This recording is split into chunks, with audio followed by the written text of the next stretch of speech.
Night City is one of the most accurate and beautiful renditions of the cyberpunk techno dystopia. Today, I'll show you the beauties of Night City, and I'll let you in on a little secret for those who haven't played Cyberpunk 2077, that despite its beautiful skyscrapers and charming lights and big booty bitches, it ultimately has one sad story to tell.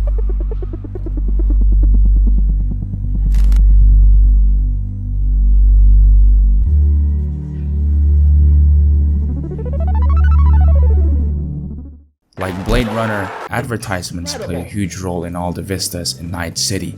Walking the streets, you see an innumerable amount of ads, and I mean a lot of them. These ads range from being, that's cute I think, to, whoa, that shit's actually crazy.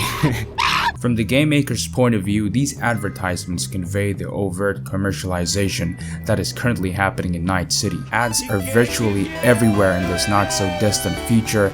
Even your private chambers are no stranger to these little fucking pests. But among other things, these advertisements actually give the city its unique beauty that's hard to come by in any other video games. I mean, name me a game that is as beautiful as this one.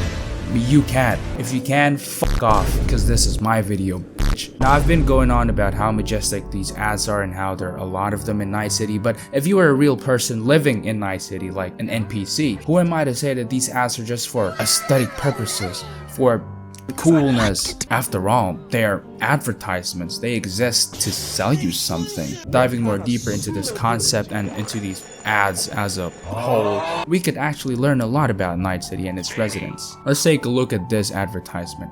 A Caucasian man pointing a gun at face with stock.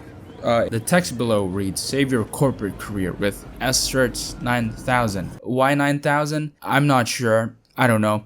As a player, obviously this ad's allure comes from the graphic imagery, a funny little quirk of this futuristic world where the only way to stand out is to be abhorrent and shocking. But this ad right here means something different when you're a corporate working a 9 to 5 on your local commute through one of Night City's fervent ad districts. In that case, if you were that guy, the ad's allure actually comes from the promise it gives to you. The promise of having excellent accounting skills or whatever skills you may need in the workplace in just a pop of a pill. Again, these are advertisements, and it's trying to sell you something.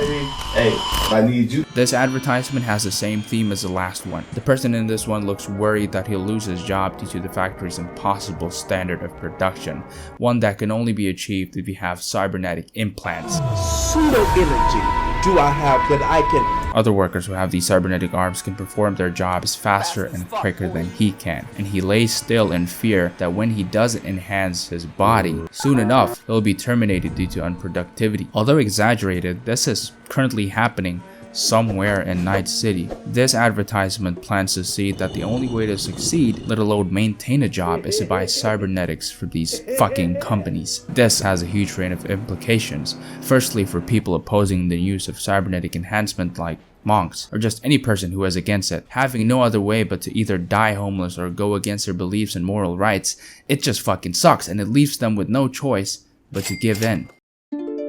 In a place where a stray bullet could catch you any time of the day, this graphic here of a person committing pre-suicide is not something out of the ordinary. In Night City standards, this is something you see every single day. Then, the main question, if you see this every single day, how can this ad stand out if the people are too desensitized to this shocking imagery? Well, the only way to do so is by doing what ads are obviously designed to do, by promising you something. But then, if you want to promise something, an advertisement of such kind is only made when you have a target market. And so the big assumption, and quite frankly the reality here, is that Night City is full of these desperate people. And in a city where there are desperate people, these promises seem a little bit more true. I went through enough business lectures to wish that it came from me, but ads are not effective if you have a successful, healthy, and fulfilling life. But let's take a step back from that and take a look at Night City as a whole. Starting from its humble beginnings to being voted the worst city in America, there are literally lots to discover. Now when I talk about Night City, you probably think of this: the skyscrapers, the beautiful vistas, but Night City is not just all about this. Watson sits at the northern part of the city. Though it was supposed to be the beating heart of Night City, it is now plagued by the greed of a mega corporation called Arasaka. And now, Watson is the most desperate and poorest place in all of Night City. A quick glance into the district, it is obvious that Watson's architecture is prominently influenced by Asian culture. This was a leftover of the Japanese zaibatsus that invested billions for the self-sufficiency of the district decades ago. For a time, these investments and all that stuff, it made Watson fully envision Night City's dream of being a utopia. People enjoyed themselves in nightclubs and bars, and corporations graced the bottom class with an abundance of job opportunities. But it's not long until Arasaka came and killed off every single fucking competition. When Arasaka came to Watson, a Japanese company by the way, they fucking nuked their competitors. Woo! And the economy too. Maybe you can walk the streets right now through Watson and see homeless people everywhere in Watson, especially in its favela-like areas down the right side of the district. Really nice. Anyways, Watson tells the story of how corporations destroyed a once thriving district full of hope and dreams. Watson was once a district with great prospects. But come on now, there ain't no dreams coming true in this city. Fucking troglodyte. On the far side of the city, there lies Pacifica. Still poverty-ridden like Watson, but it was quite the opposite of it. Being completely devoid of any Asian influence, this is home of the Voodoo Boys, a Haitian rooted net-running group that's held the local community together over years of grueling conflicts. Now, Pacifica was once planned to be Night City's paradise. I would say it's a take on the infamous Sin City, Las Vegas, and it was well on track to be like that, and even better. But after the unification war, fear plagued its investors as they pulled back every last penny out of the Pacifica project, leaving the district's ongoing development and infrastructure projects to halt, and Pacifica to be a place brimming with criminals, the paradise of the damned, if I may sound a little bit sophisticated. Fun fact about this crime in Pacifica.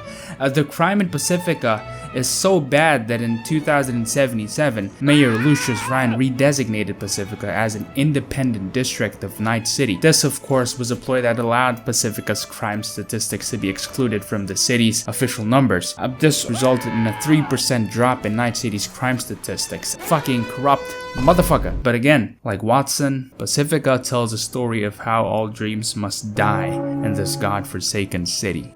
I could go on for hours talking in depth about the 4 other remaining districts, but if there's anything you could learn about these 2 districts and this whole fucking video, is that Night City is actually a failed city, and it's masquerading itself as a utopian metropolis. Those beautiful lights and skyscrapers, it's only there to direct your attention away from something that is less appealing. This video was started as like a video to look into Night City's advertisements and how it made the city ultimately beautiful, but the more I dig into the topic, the more I realize that there's actually something more sinister and telling about why these advertisements are the way they are. But in the end, I've made my point that although the city is super majestic, and despite how eye-catching its residents are with its lively neighborhoods, Night City tells a story of broken dreams.